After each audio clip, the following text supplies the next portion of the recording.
Good morning, everyone. It's Jeremy, the average running guy, and it is day 2 of training with a virtual running coach. And I have a 3-mile run. Well, I have a 20-minute warm up, 3-mile run easy, and then I have to go to a track and run 6 100-yard sprints at the same pace. Should take around 45 minutes this morning, but it's really muggy because we just had some storms roll through. But yeah, let's go out for a run.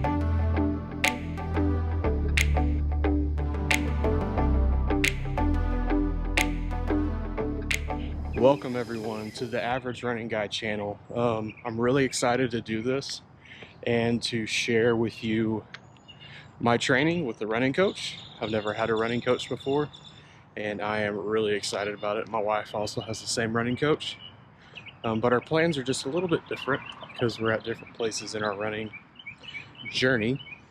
But I'm really excited to bring you along. The main goal for this channel, I want to be just, you don't have to be fast. You don't have to go super long distances. You don't have to run straight. You can do run, walk, run. That's what I do. I'm on a walk break right now. And the goal is just to get out there and run. Get outside, especially during everything that's going on in the world right now with the pandemic. But I also wanted to do this channel to document my journey leading up to the race that I have coming up in November, which is the Disney World Wine and Dine 2-course challenge, 10K and a half marathon. So I really wanted to dive deep into that and do something to where I can look back and see how my training went and see like where I started today and where I finish up in the beginning of November. So I'd love for you to join with me along on the journey, and comment down below if you're on your own training plan, running path, whatever you want to call it, and let's just make one big family on this channel. All right. Oh, it's time to run.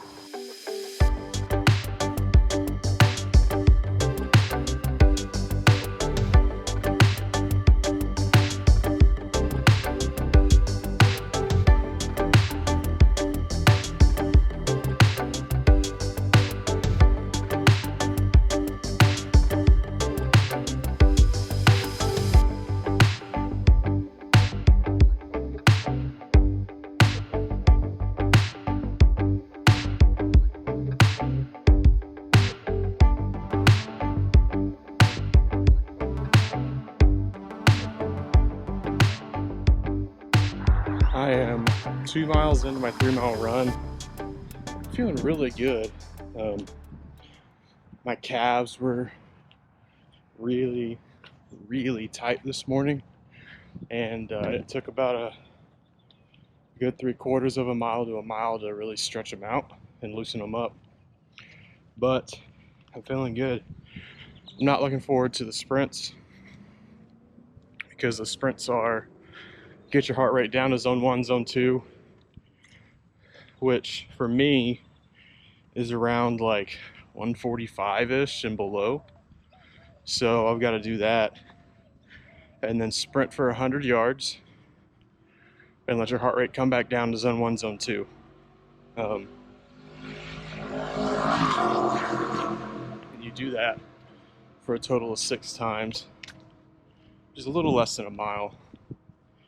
So far, this is the part of the workout that I really don't like because I don't like sprinting.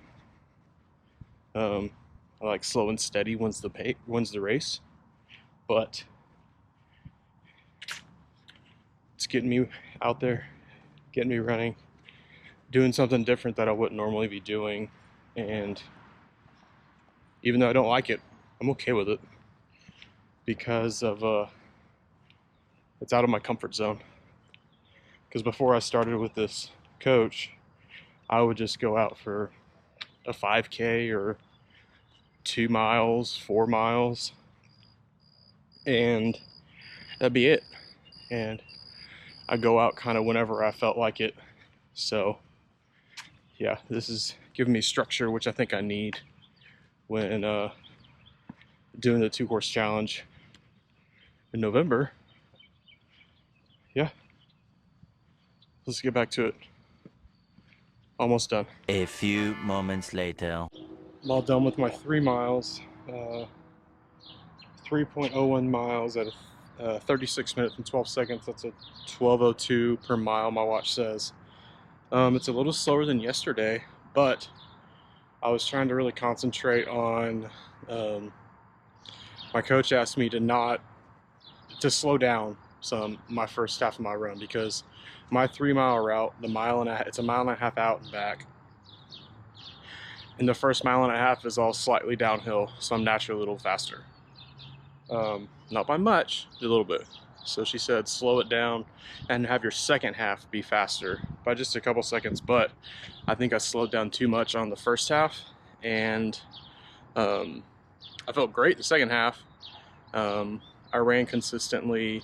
I ran without stopping on a long stretch of road that I normally walk part of, and I did that for, I'd say, about half a mile all the way back to my house. So it felt really good. Now it's time to jump in the car, go to the middle school I run at, and go sprint. Like I said, I'm not looking forward to this. I may not bring the camera to the sprints.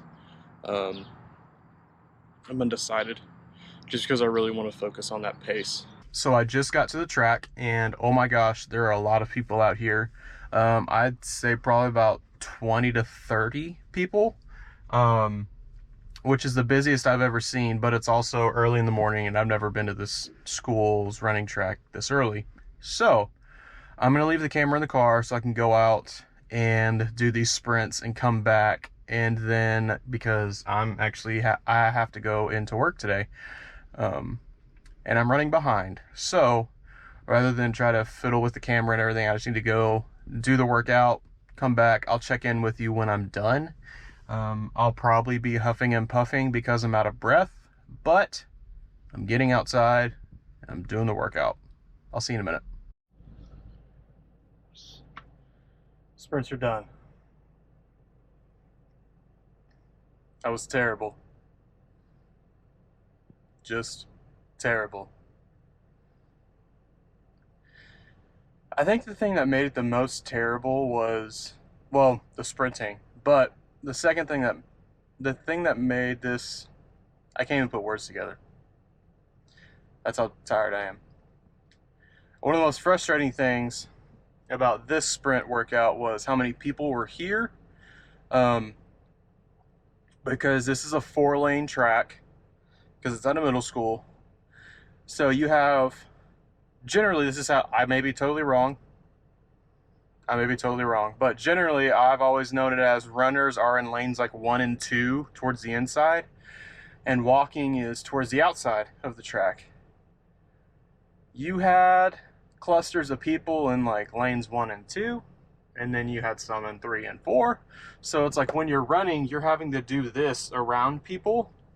I think the longest stretch I had of running straight in the same lane was maybe 50 yards, maybe half a football field, maybe.